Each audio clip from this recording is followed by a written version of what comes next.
I moved to another state, and my family didn't notice. Not for a week, not for a month, for 3 months. No calls, no messages, no questions, nothing. And then one day, my phone rang. My mom.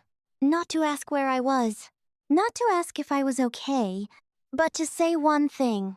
We need you at your brother's wedding. My name is Lily Anderson. I'm 24 years old. And for most of my life, I felt invisible, not in an obvious way. Not like I was ignored completely, but in a quieter way. The kind where you're there, but not really seen. Growing up, my brother Jake was everything. The pride, the focus, the future. He got attention without asking, support without question. And me? I got independence. At least, that's what they called it. You're strong, my mom would say. You don't need as much. And for a while, I believed that. Because when you hear something enough, it starts to sound like truth. But independence isn't the same as being overlooked. And I didn't realize the difference. Until later. After college, I moved back home. Not because I wanted to, but because it made sense. Save money. Figure things out. Temporary. At least that was the plan. The house felt the same, but also different. Less like home. More like a place I was staying. Jake still got the center of everything. His job, his plans, his future wedding. Everything revolved around him. And I didn't mind at first, because I was used to it. But slowly, things started to feel off. Conversations happened without me. Decisions made without asking me. Even simple things, dinner plans, family outings. Sometimes I'd find out after, sometimes not at all. One night, I sat at the table while they talked about Jake's wedding. Guest list, venue, budget, excited voices, plans, future. I listened quietly, waiting for a moment, a pause. Something. Nothing came. At some point, my mom turned to me. "Can you grab more plates?" she asked. Not part of the conversation, just helping. I stood up, went to the kitchen, and for the first time, I noticed something clearly. I wasn't part of this, not really. That night, I didn't argue, didn't complain, didn't make a scene, because I knew how that would go. You're overthinking. It's not a big deal. Why are you making this negative? So instead, I stayed quiet. But inside, something shifted. The idea came slowly. Not sudden, not emotional. Just clear. What if I left? Not dramatically, not angrily, just quietly. At first, it felt extreme, unnecessary. But the more I thought about it, the more it made sense. Because what was I really staying for? A place where I wasn't seen? A routine where I didn't belong? So I started planning. Not telling anyone, not hinting, just preparing. I found a job. Different state, better opportunity, small apartment. Nothing fancy, but mine. Packing was easy, not because I didn't have much, but because no one noticed. Boxes moved, things disappeared, and no one asked. Not once. The day I left was quiet. Morning light, empty hallway. I stood by the door for a second, not expecting a goodbye, just noticing the moment, because it mattered, even if no one else saw it. I didn't leave a note, didn't make an announcement, because if they didn't notice me leaving, why explain it? The drive felt long, but not heavy, just calm, like something that had already been decided. The first few days in the new place were strange, quiet, empty, but also peaceful. No expectations, no background noise, just me. A week passed, no calls. 2 weeks, nothing. 1 month, still nothing. At first, I checked my phone often, expecting something. A message, a question. Where are you? But it never came. After a while, I stopped checking because the silence was the answer. 3 months later, my phone rang. Mom, I looked at the screen for a long moment because now this wasn't about hope anymore. It was about clarity. I answered, "Hello?" Her voice came through, bright, normal, like nothing had changed. "Lily, we've been trying to finalize the wedding plans," she said. No pause, no question, just straight into it. "We need you here next month," she added. I stayed quiet for a second, because something about that sentence, it didn't feel right. "Did you notice I moved?" I asked. Silence. Small, but real. "What do you mean?" she replied. And there it was, the answer I already knew. "I don't live there anymore," I said. Calm, clear. Another pause, longer this time, because now she was processing something. "That should have been obvious months ago." "You moved?" she asked. "Yes." "When?" "3 months ago." Silence again, heavy this time, because there's no easy way to respond to that. "Well, you should have told us," she said finally. That almost made me smile. Not because it was funny, but because it was predictable. "I thought you would notice," I replied. And I meant it, not as an attack, just truth. She didn't respond immediately, because sometimes the simplest truths are the hardest to answer. "But the wedding," she started again. Still focused on that, still centered on Jake. "We need you here," she said. And for the first time, I realized something clearly. They didn't notice when I left, but they noticed when they needed me. And now, the decision wasn't about them anymore. It was about me, because showing up meant going back to the same place, the same pattern, the same role, and I wasn't sure if I wanted that anymore. I didn't answer her right away, not because I didn't have something to say, but because I finally understood something important. Silence can be power. "Lily," my mom said again, waiting, expecting, like I would just agree, like I always had. "I'll think about it," I replied. Simple, neutral. Not yes, not no, just space. She sounded slightly confused. "Think about it?" she repeated. Yes. Another pause, because that wasn't the response she expected. Not from me. "Well, it's your brother's wedding," she added, as if that explained everything. As if that should be enough. "I know," I said calmly. And I did. But knowing something doesn't mean you automatically accept it. "We'll send you the details," she continued. And just like that, the call ended. "No, how are you?" "No, are you okay?" Nothing. I stared at my phone for a second. Not surprised, just aware. Because now, everything was clear. That night, I sat by the window of my apartment. City lights, quiet streets. And for the first time in a long time, I asked myself a question I had avoided. What do I want? Not what's expected. Not what's easier. What do I actually want? Because for years, my decisions weren't really mine. They were shaped by habit, by roles, by being the one who adjusts, who doesn't make things complicated, who keeps things smooth.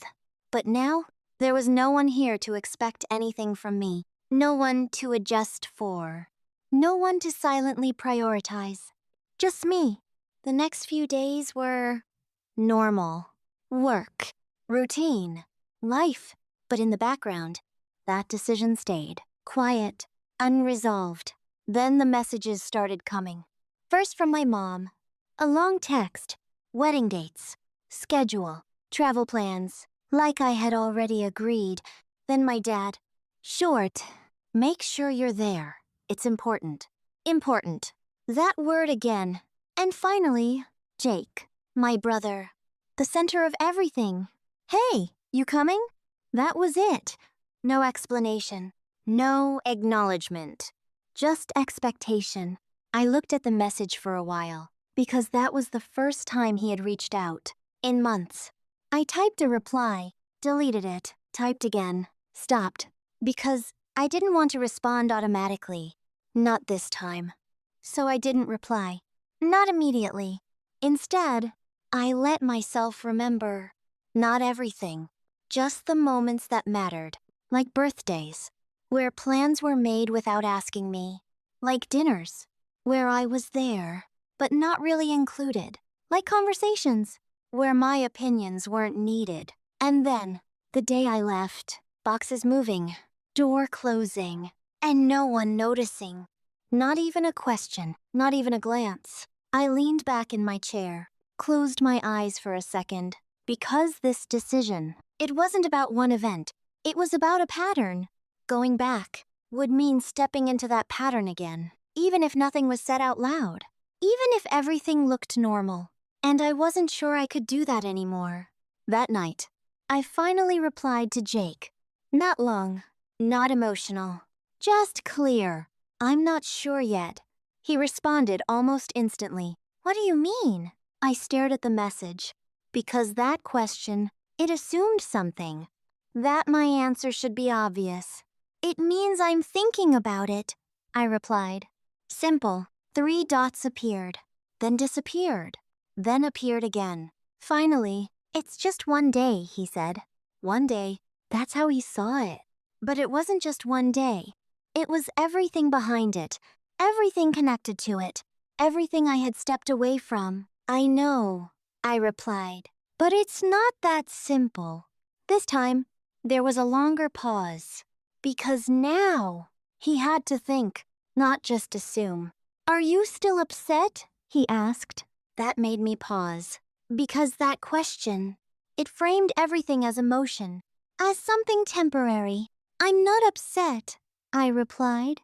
And that was true. I wasn't angry anymore.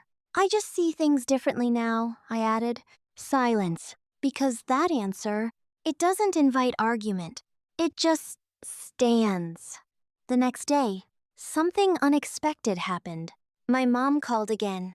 This time, her tone was different. Not casual, not rushed. Careful. Lily, can we talk? She asked. I paused. Because that was new.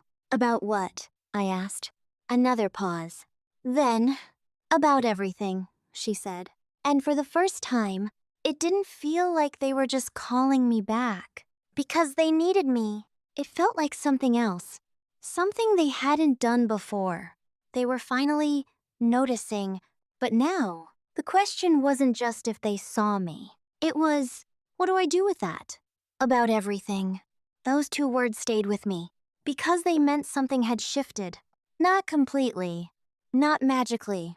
But enough to notice. I didn't answer my mom right away. Not out of hesitation. But because I wanted to understand what this really was. Was it about me? Or was it still about the wedding? I'm listening, I said finally. Simple, open, but not fully stepping in yet. She took a breath. I could hear it. Careful, measured. We didn't realize you had moved, she said. There it was, the first acknowledgement, late, but real. I know, I replied. No anger, no sarcasm, just truth. Another pause. Because now, she had to go further, or stop there. We should have noticed, she added. That mattered, because it wasn't just stating a fact. It was taking responsibility. Yes, I said quietly, and I meant it. Because sometimes, people need to say it out loud. I guess we thought you were just busy, she continued. I almost smiled, not because it was funny, but because it was familiar. That assumption, that distance, I wasn't hiding, I said. I was just not being noticed. Silence followed, heavy, because that sentence, it doesn't leave much room to respond. I didn't realize it felt like that, she said softly. And for a moment, I believed her. Not completely, but enough. Because sometimes, people don't ignore you on purpose. They just get used to you being there, until you're not. Things have been busy with the wedding, she added. And there it was again. The center. The focus. Jake, I know, I replied. Because I did. But knowing that didn't change anything. Then she said something unexpected. But that's not an excuse. I paused, because that was different. We should have checked on you, she continued. We should have asked. This time, I didn't respond immediately, because part of me wasn't used to hearing that. Not from her. I appreciate you saying that, I said finally. And I did. Because acknowledgement, even late, still matters. Then she shifted the conversation, gently, carefully. About the wedding, she started. I almost expected that, because this wasn't just about the past. It was about the decision in front of me. I don't want you to come because we need you, she said. That caught my attention, because that was exactly what I thought this was about. I want you to come because you want to, she added. I stayed quiet, because that sentence, it changed the weight of everything. Not completely, but enough to think differently. What if I don't want to? I asked. Not as a challenge, just as a possibility. She didn't answer right away, because now she had to be honest. Then you don't have to, she said. And that was new. No pressure, no guilt, no expectation, just choice. After the call ended, I sat there for a long time, thinking, not about them, not about the wedding, about me, because this wasn't the same situation anymore. Before, it felt like obligation.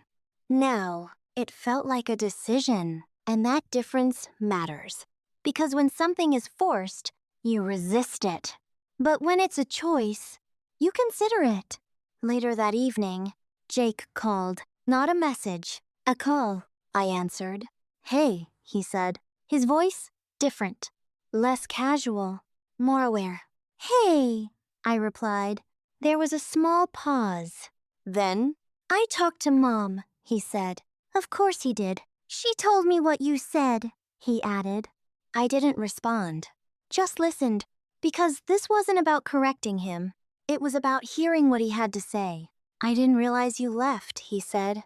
There it was again. That sentence. I know, I replied, and I didn't think about how that might feel, he continued. That surprised me. Not because it was impossible, but because it was honest. I was focused on everything here, he added. The wedding, the plans, his life. I didn't mean to ignore you, he said. I leaned back slightly, because intent and impact are not the same. I get that, I said, and I did. But understanding something doesn't erase it. I'd like you to be there, he said. Not you have to. Not you should. Just want. And that made it different. Because now, it wasn't expectation. It was invitation. I'll think about it, I replied again. But this time, it meant something else. Not hesitation, consideration. After the call ended, I stood by the window again. Same view, same lights, but a different feeling. Because now, the past had been acknowledged. Not perfectly, not completely, but enough. And the decision in front of me was no longer about proving anything. It was about choosing what I wanted next.